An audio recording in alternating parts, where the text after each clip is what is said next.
আচ্ছা, তুমি রোজাকে চিনো? কিভাবে চিনো রোজাকে? মানে আমাদের প্রতিবেশী। আচ্ছা, রোজা গতকালকে নিখোঁজ হয়েছে, হারিয়ে গিয়েছে, সেটা কি জানো নাকি? হ্যাঁ জানি। আচ্ছা, কিভাবে হারিয়েছে সেটা বলতে পারবা?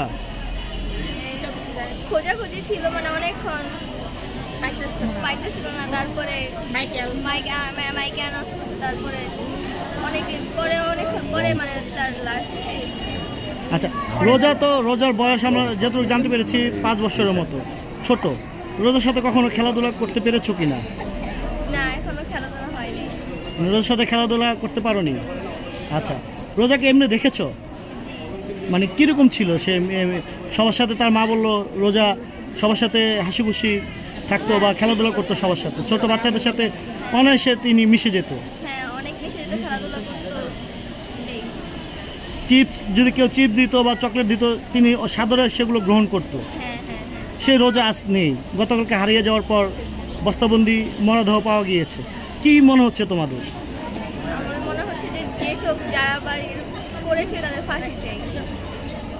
ফাঁসি দিতে হবে? মানে তাকে কি হত্যা করা হয়েছে? মানে কি মনে হচ্ছে, না এটা পরিকল্পিত?